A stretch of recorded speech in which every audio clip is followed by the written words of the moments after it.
हर सुबह एक चीज बिना फेल हुए हमारे आसमान में दिखाई देती है, सूरज। लेकिन क्या तुम जानते हो, एक दिन यही सूरज मर जाएगा और उस दिन पृथ्वी का क्या होगा? क्या कोई सैटेलाइट सूरज के पास जा सकती है? ब्लैक होल का सूरज से क्या कनेक्शन है? और सबसे खतरनाक बात, सूरज वास्तव में धीरे धीरे अभी भी मर रहा है।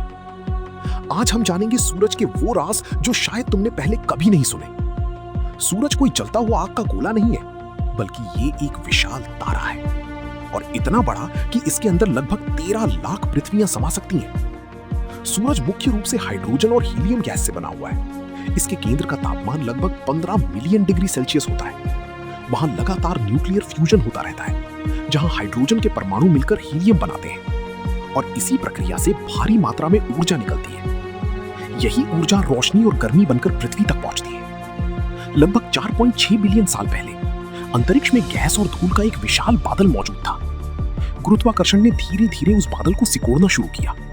दबाव और तापमान इतना बढ़ गया कि अचानक न्यूक्लियर फ्यूजन शुरू हो गया और फिर एक नए तारे का जन्म हुआ, जिसे आज हम सूरज के नाम से जानते हैं। सूरज के आसपास बचा हुआ मटेरियल बाद में ग्रहों में बदल गया, जिनमें हमारी पृथ्वी भी शामिल है। अब तुम सोच रहे होगे, अगर सूरज इतना महत्वपूर्ण है तो क्या इंसानों ने उसके पास कोई सैटेलाइट भेजी है? दरअसल हाँ, नासा ने एक मिशन लॉन्च किया था जिसका नाम है पार्कर सोलर प्रोब। ये इंसानी इतिहास का सबसे तेज अंतरिक्ष यान है। लेकिन समस्या ये है, सूरज के पास जाना मंगल ग्रह तक जाने से भी ज्यादा मुश्किल है, क्योंकि सूरज की गर्मी और गुरुत्वाकर्षण दोनों बेहद शक्तिशाली है। पार्कर सोलर प्रोब पर एक खास कार्बन शील्ड लगी हुई है जो लगभग 1400 डिग्री सेल्सियस तक की गर्मी सह सकती है। फिर भी ये अंतरिक्ष यान सीधे सूरज को छू नहीं सकता। अब सबसे बड़ा सवाल, क्या सूरज कभी ब्लैक होल बन सकता है? जवाब है नहीं। ब्लैक होल तब बनते हैं जब बहुत विशाल तारे विस्फोट करते हैं। उनका कोर इतना ज्यादा सिकुड़ जाता है कि गुरुत्वाकर्षण असंभव स्तर तक पहुंच जाता है। फिर एक ऐसा बिंदु बनता है जहां से रोशनी तक बाहर नहीं निकल सकती और उसे कहते हैं ब्लैक होल। लेकिन सूरज इतना विशाल नहीं है, इसलिए सूरज कभी ब्लैक होल नहीं बनेगा, बल्कि इसका अंत उससे भी ज्यादा दिलचस्प होगा। हर सेकंड सूरज अपना ईंधन इस्तेमाल कर रहा है। उसके अंदर मौजूद हाइड्रोजन धीरे धीरे खत्म होती जा रही है। वैज्ञानिकों के अनुसार लगभग 5 बिलियन साल बाद सूरज का ईंधन लगभग खत्म हो जाएगा। उसके बाद सूरज फैलना शुरू करेगा और एक रेड जायंट बन जाएगा। रेड जायंट बनने के बाद सूरज इतना विशाल हो सकता है कि बुध और शुक्र ग्रह को निगल जाए। वैज्ञानिक मानते हैं कि पृथ्वी भी शायद नहीं बच पाएगी।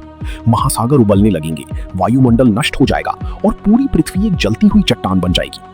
इसके बाद सूरज धीरे धीरे अपनी बाहरी परतों को अंतरिक्ष में फेंक देगा और आखिर में सिर्फ इसका छोटा सा कोर बचेगा, जिसे कहा जाता है व्हाइट ड्वार्फ, एक मृत तारा। लेकिन असली खतरा सिर्फ भविष्य में नहीं है, आज भी सूरज खतरनाक साबित हो सकता है। कभी कभी सूरज से बेहद शक्तिशाली सौर तूफान निकलते हैं, जिन्हें सोलर फ्लेयर कहा जाता है।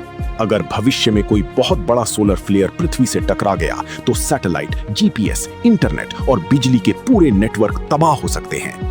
1859 में ऐसा ही एक विशाल सौर तूफान पृथ्वी से टकरा चुका है, जिसे कैरिंगटन इवेंट कहा जाता है। उस समय इंटरनेट नहीं था, वरना नुकसान की कल्पना भी नहीं की जा सकती थी। तो ये था सूरज का सच, एक ऐसा तारा जिसने हमें जीवन दिया और एक दिन वही सब कुछ खत्म भी कर सकता है। अगर तुम ब्रह्मांड और अंतरिक्ष के और रहस्यमयी सच जानना चाहते हो तो चैनल को सब्सक्राइब करना मत भूलना, क्योंकि यूनिवर्स में रियलिटी साइंस फिक्शन से भी ज्यादा डरावनी है।